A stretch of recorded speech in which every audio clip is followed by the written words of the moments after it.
Students, good morning to all. Good morning, sir. So, as part of Bhasa Utsav, today we are going to celebrate second day program. In this connection, I would like to invite Master Balaji and Master D. Vijay, the language map in India.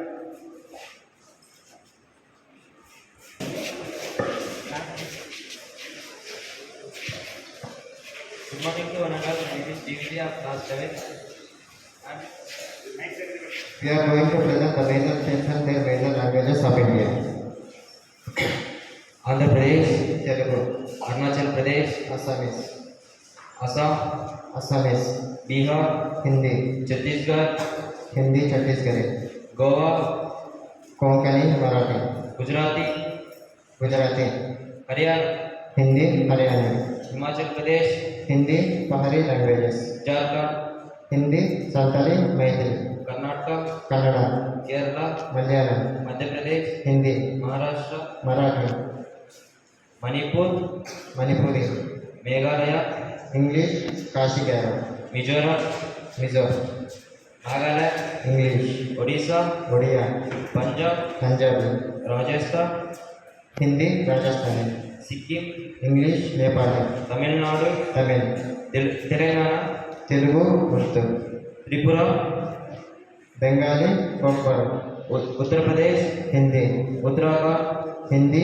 Bengali, Kumali, West Bengal, Bengal, now Union Territories, Andaman and Nicobar Islands, Hindi, English, Bengali, Chandigarh, Hindi, English, Punjabi, Dadra Nagar Havali, Gujarati, Hindi, Lakshadweep, Malayalam, English, Delhi, Hindi, Punjabi, Urdu, Puducherry, Tamil, Telugu, Malayalam, French, Ladakh, Hindi, Ladakh, Urdu, Jammu and Kashmir. Urdu, Kashmiri, Hindi. Thank Thank you. So, this is the power of language. In India, so many states are there and union territories are there. అయితే భాషకు ఉన్నటువంటి ఈ భాషతో పాటు ఇంకా కొన్ని ఆ ప్రదేశాల్లో మాట్లాడే భాషలు ఉంటాయి. అంటే భాష యొక్క స్వరూపం ఎలా ఉంటుందంటే ప్రతి 50 కిలోమీటర్లకు మారుతుంటుంది. ఒకే ప్రాంతమైనప్పటికీ ఒకే రాష్ట్రమైనప్పటికీ ప్రతి 50 కిలోమీటర్లకి భాష యొక్క పదాలు కానీ ఉచ్చారణ కానీ మారుతుంది. అది భాషా స్వరూపం. దీన్నే మనం ఆంగ్లంలో అయితే డైలెక్ట్స్ అంటాం, తెలుగులో మాండలికాలు అంటాం. అవి కొన్ని చెప్పి మీకు చెప్తారు. ఉదాహరణకి మనకు 13-26 జిల్లాల్లో రాయలసీమ, కోస్తాంధ్ర, మధ్యాహ్నం, తర్వాత ఉత్తరాంధ్ర శ్రీకాకుళం, విజయనగరం, విశాఖపట్నం, తర్వాత కోస్తాంధ్ర మనకు ప్రకాశం నుంచి పశ్చిమ గోదావరి వరకు ఉండే జిల్లాలన్నీ కూడా కోస్తాంధ్ర, రాయలసీమ 4 జిల్లాలు. అయితే వీటిలో మాండలికాలు ఎలా ఉంటాయి అని చూస్తే డైలెక్ట్స్ ఇక్కడ ఉదాహరణకి మనము రాయలసీమలో ముఖ్యంగా దుడ్డు అంటాం. దుడ్డు అనేది ప్రాథమికంగా తమిళ పదం. అదే కన్నడలో, తెలుగులో దుడ్డు అంటాం. మళ్ళా రాయలసీమలో కడపకి అయితే లెక్క అంటాం. కడపలో అయితే లెక్క. ఈ 2 జిల్లాలు అయితే దుడ్డు. అదేవిధంగా బీగము అంటాం. ముఖ్యంగా అనంతపురం జిల్లాలో బీగం అంటాం. అనంతపురం, చిత్తూరు జిల్లాలో బీగం అంటాం. బీగం అంటే ఏంటి? తాళం చెవి. తాళం చెవిని బీగం అంటాం.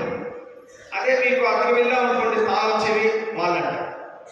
అదేవిధంగా మనకి ఇక్కడ అనపకాయలు ఉంటాయి. అనపకాయలు అంటే చిన్న చిన్న గింజల నుండి వచ్చేవి అనపకాయలు. అదే కోస్తాంధ్రకు వెళ్ళామనుకోండి ఆనపకాయ అంటే సొరకాయ. ఆనపకాయ అంటే సొరకాయ అంట.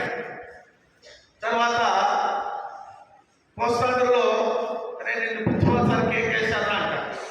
కేక్ వేయడం అంటే అక్కడ పిలవడం, కానీ ఇక్కడ కేక్ వేయడం అంటే కోపాడు. ఇట్లా అదేవిధంగా ఇక్కడ మప్పు అంటాం.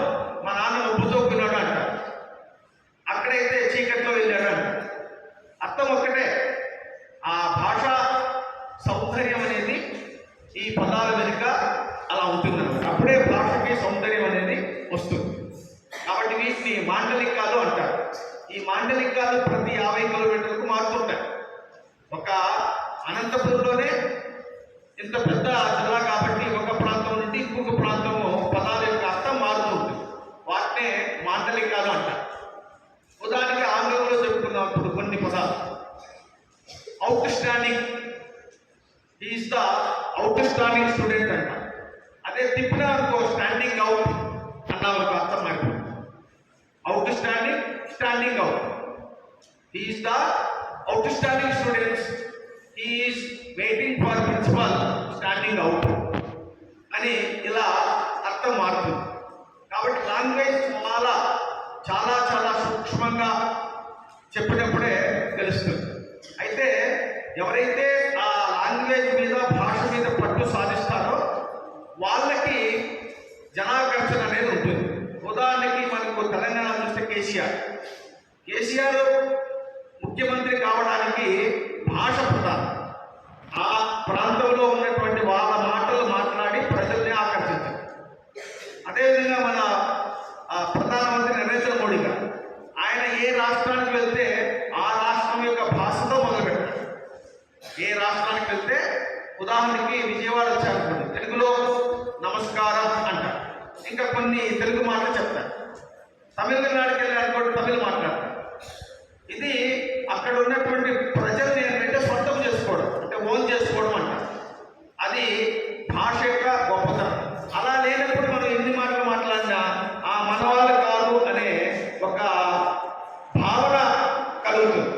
ఎవరైతే భాష మీద పట్టు సాధించి అనర్గళంగా మాట్లాడగలుగుతారో ఆ ప్రాంతం యొక్క భాష తెలిసిన వాళ్ళు గొప్పగా ఉంటారు. అది భాష. ఈ విధంగా ఇంకా కొన్ని చిక్కులు వస్తాయి లాంగ్వేజ్. ఆ చిక్కుల గురించి చెప్పిన తర్వాత నేను ప్రధానాచార్యులను ఆహ్వానిస్తాను.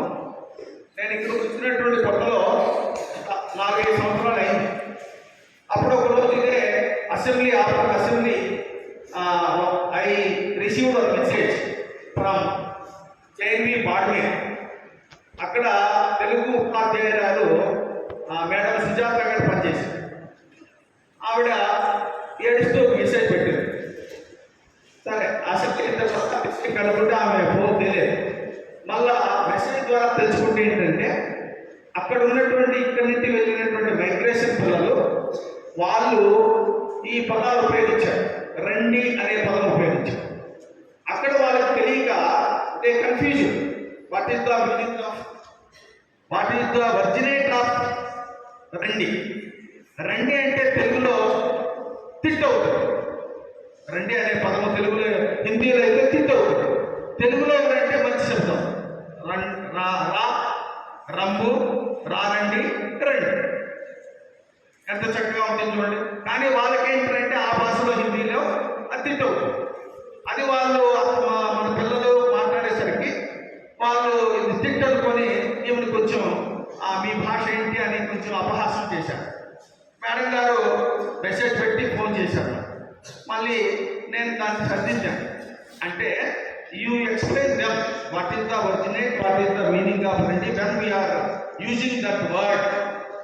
అది ఇది ఎట్లా వస్తుంది రండి అంటే మనకు తెలుగులో డుమువులు ప్రథమ విభక్తి.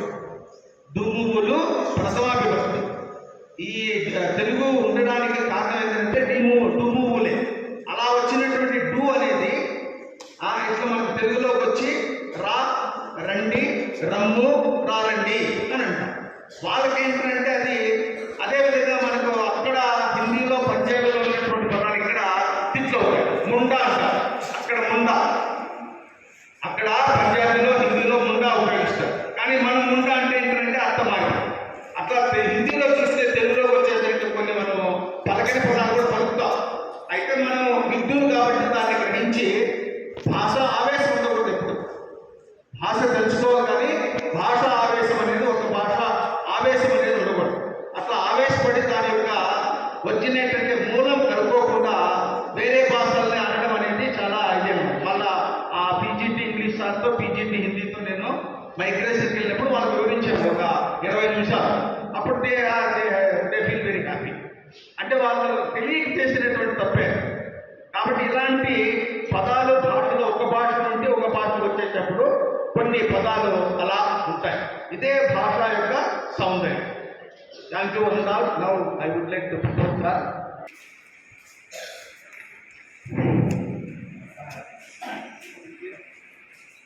Good morning, all of you.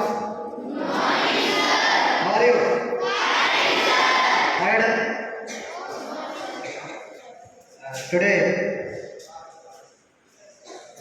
we are observing Bharatiya Bhasha Utsav along with World Soil Day, December 5th. On this occasion, today we will have distribution of soil health cards.